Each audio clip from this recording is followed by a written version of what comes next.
안녕하세요, 르솜입니다. 드디어 기다리고 기다리던 추석 연휴가 시작이 됐는데요. 명절이 되면 며칠 동안은 학교와 직장을 나가지 않아도 돼서 굉장히 신이 나는 것과 동시에 명절이라고 또 가족들끼리 모이게 되면 매년마다 똑같이 반복되는 명절 맞이 어른들의 충고, 훈계, 조언이 벌써부터 짜증이 나고 스트레스도 어마어마하게 받으실 겁니다. 그리고 명절이 아니더라도 우리들 주변에는 한두 명씩은 꼭 만나기만 하면 묻지도 않은 조언을 하고 인생 훈수를 두는 선배나 직장 상사, 아는 형들이 존재하죠. 동갑내기 친구가 그러는 경우도 종종 있고요. 그래서 오늘은 이 모든 조언충들이 갖고 있는 기본적인 심리 상태에 대한 이야기, 그리고 그들에게 진심으로 해주고 싶은 말들로 영상을 찍어볼까 합니다. 우린 살면서 웹상에서 누군지도 모르는 사람에게 충고를 하거나 아니면 사람들은 듣지도 않고 있는데 혼자서 신나가지고 아랫사람들을 모아놓고 일장연설을 하는 사람들을 보면서 저런다고 저 사람들이 이득을 볼 게 전혀 없는데 저 사람들은 대체 왜 저러는 걸까? 이런 생각을 한 번쯤 해본 적이 있을 겁니다. 뭐 그들이 스스로 하는 말들은 다 비슷비슷해요. 다 너네 잘 되라고 하는 말이다. 나 아니면 누가 이런 말을 해주겠냐. 진짜 흔히 말하는 꼰대라고 불리는 대한민국의 아저씨들 대다수는 마치 서로 짝이라도 한 듯이 99%가 이런 이야기들을 하면서 타인에게 당당하게 훈계를 하곤 합니다. 하지만 그들은 전부 다 거짓말을 하고 있어요. 그들은 사실 남들이 잘 되길 바래서 훈계를 하는 게 아닙니다. 그들은 자기 스스로에게도 거짓말로 세뇌를 하고 정신승리를 하기 때문에 제 말에 또 반박을 하겠지만 그들의 심리는 사실 아주 간단해요. 그들은 자신이 가진 지배욕을 배설하기 위해서 타인의 소중한 시간을 빼앗고 있는 겁니다. 대다수의 인간, 특히 남자들은 지배욕이라는 걸 갖고 태어나요. 누군가는 아주 미미한 정도의 지배욕이 있고 누군가는 굉장히 왕성한 지배욕이 있습니다. 지배욕이라는 건 남에게 지지 않으려는 욕구, 계층에서 올라가려는 욕구, 자존심을 세우려는 욕구 등을 통합해서 말하는데요. 식욕이나 성욕, 수면욕 등처럼 지배욕도 마찬가지로 풀고 싶은 욕구가 존재합니다. 그리고 제대로 된 사람들은 이런 욕구를 일, 공부, 운동, 자기개발 등으로 건전하게 풀죠. 남들보다 앞서 나가게 됐다는 뿌듯함을 갖게 되면서 지배욕을 자연스럽게 푸는 것과 동시에 스스로도 발전을 하는 선순환이 일어나는 겁니다. 그래서 지배욕이라는 건 절대 나쁜 게 아니에요. 하지만 문제는 지배욕을 이런 식으로 건강하게 풀지 못하는,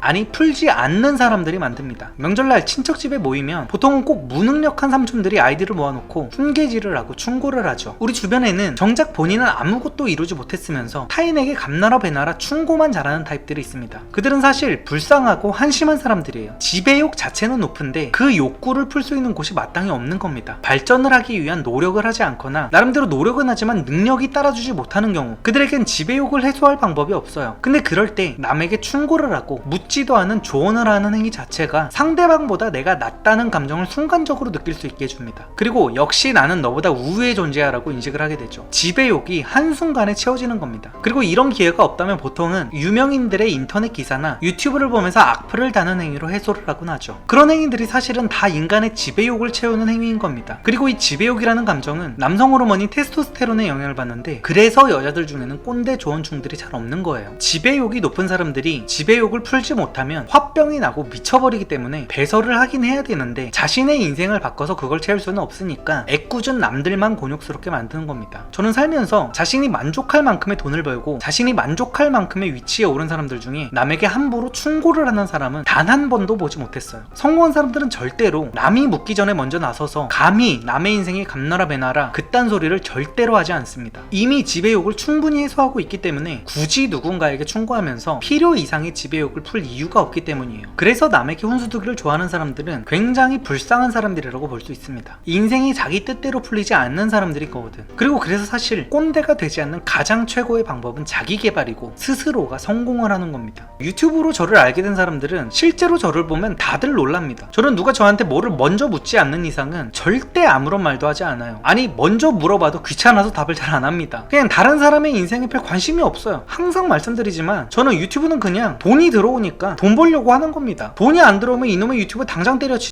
이 영상을 보고 계신 조언충분들은 본인들이 뭐 되게 굉장한 사람이 되고 말만 하면 누구나 귀를 기울이는 위치에 올라간다면 막 여기저기를 돌아다니면서 누구한테나 이것저것 다 훈수두고 그러고 싶죠. 근데 막상 그 위치에 올라가면 여러분의 꼰대질, 훈수질은 누가 하라고 등을 떠밀어도 거짓말처럼 멈추게 될 겁니다. 그래서 그런 말이 있는 거예요. 남에게 하는 훈수는 사실 자기 자신에게 하는 말이라고. 지금 이 시간에도 동생들, 후배들, 조카들을 만나는 날만 기다리면서 본인의 지배욕을 풀 생각에 들떠있는 조언충 여러분, 여러분들이 뭔가 값진 가르침 가르침을 줘야만 된다고 굳게 믿는 그 1년에 한두 번쯤 보는 아이들의 삶에는 여러분보다 훨씬 더 훌륭하고 발언권이 큰 사람들이 차고 넘쳐납니다. 유튜브만 켜면 세상에 온갖 현인들의 영상이 넘쳐나고 서점에만 가도 성공한 사람들의 수많은 서적이 산더미처럼 쌓여 있어요. 요즘 애들은 그런 걸 보고 자란다고. 책을 아무리 안 읽어도 유튜브에서 로버트 기요사키, 벤 샤피로, 조던 피터슨 이런 영상 한 번쯤 안 본 사람이 없다고. 근데 님들이 그 사람들한테 비빌 수나 있습니까? 죄송하지만 여러분의 가르침에는 세상 그 누구도 관심이 없어요. 게다가 여러분의 가르침은 대부분이 방구석 뇌피셜 헛소리. 아니 틀렸고요. 저에게 어떤 정보를 보고 듣고 배워야 되냐고 묻는 친구들에게 저는 항상 이렇게 이야기를 합니다. 네가 되고 싶은 사람의 말을 들으라고. 뭐 일단 그 사람이 사기꾼인지 아닌지 검증부터 해야 되는 건 당연한 거고요. 아무튼 여러분이 만약 제 말을 들으면 저처럼 사는 거고, 부모님의 말씀을 들으면 부모님처럼 사는 거고, 동네 백수형의 말을 들으면 동네 백수형처럼 사는 겁니다. 뭐 누군가는 이런 말을 하기도 하죠. 거지한테도 배울 게 있다고. 근데 아닙니다. 거지한테는 배울 게 없어요. 반면교사 삼을 게 아니면. 거지한테 뭘 배웁니까 대체? 거지 말을 들으면 거지가 되는 것 뿐이에요. 그러니까 조원충 분들도 좀 생각이라는 걸 하셨으면 좋겠습니다. 본인부터 스스로가 남들이 우러러 볼 수 있는 사람이 되면 오지 말라고 해도 동생들, 후배들, 조카들이 먼저 와서 귀찮고 지겨울 정도로 조언을 구할 거예요. 그러니까 그들에게 뭔가를 가르쳐주고 싶다면 일단은 여러분의 업적을 먼저 보여주시고 뭔가를 좀 이루어내시고 본이 되는 모습을 좀 보여주세요. 여러분이 뭐 잘나가는 CEO라고 생각을 해봐. 애들이 득달같이 달라붙어서 당신의 인생은 어떻게 살아왔는지도 물어보고 취업 상담도 받고 인생 상담도 받고 그러겠지. 저는 연장자가 해줄 수 있는 교육 중에서 스스로 보여주는 것만큼 최고의 교육은 없다고 생각합니다. 그러니까 뭐 딱히 내세울 게 없으면 그 입을 좀 다무시길 바래요. 그리고 본인 딴에는 뭔가를 내세울 게 있어도 그게 정말 내가 훈수를 두려는 사람에게 존경을 받고 대단하다고 평가를 받을 만한 일인지 다시 한번 생각을 해보시면 좋을 것 같습니다.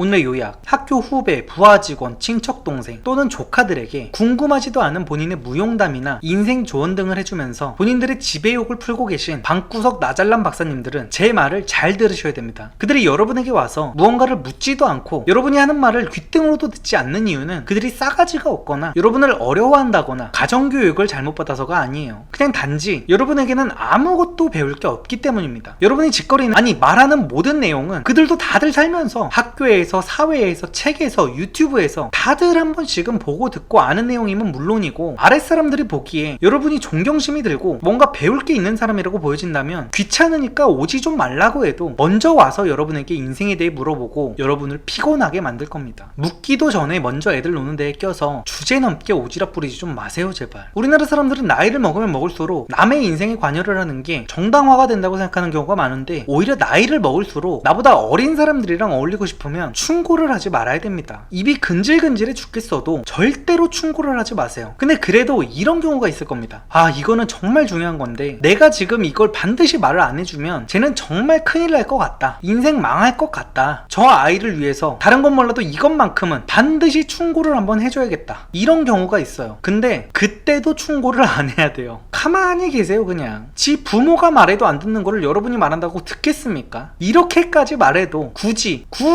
이건 본인의 지배욕 때문이 아니라 정말로 오로지 그들의 인생을 위해서 진심으로 하는 조언이라는 게 확실하다면 그때는 그들에게 돈을 쥐어주면서 얘기를 하세요. 내 얘기 집중하면 너네 10만원씩 줄게, 이러고 하란 말이야. 그럼 그들이 집중해서 듣는다고. 여러분이 그토록 사랑하는 동생, 후배, 조카들이 그렇게도 안타까우면 돈을 쥐어주면서라도 얘기를 해가지고 그들을 잘 되게 만들어줘야 될 거 아니야. 근데 그건 또 싫을 겁니다. 왜냐면 돈도 없을 거고 있어도 아깝잖아. 내가 왜 그렇게까지 해야 되나 싶잖아. 그래서 네가 지금 위선을 떨고 있는 거라는 겁니다. 그러니까 앞으로는 후배들, 동생들 모임에 끼거나 명절 때 친척 동생들이나 조카들이 모이면 그냥 여러분의 그 주둥이는 쓸데없는 소리 뱉는 데 쓰지 마시고 잡채나 처먹는 데 쓰세요. 그럼 오늘도 영상 봐주셔서 감사드립니다. 좋은 하루 되세요.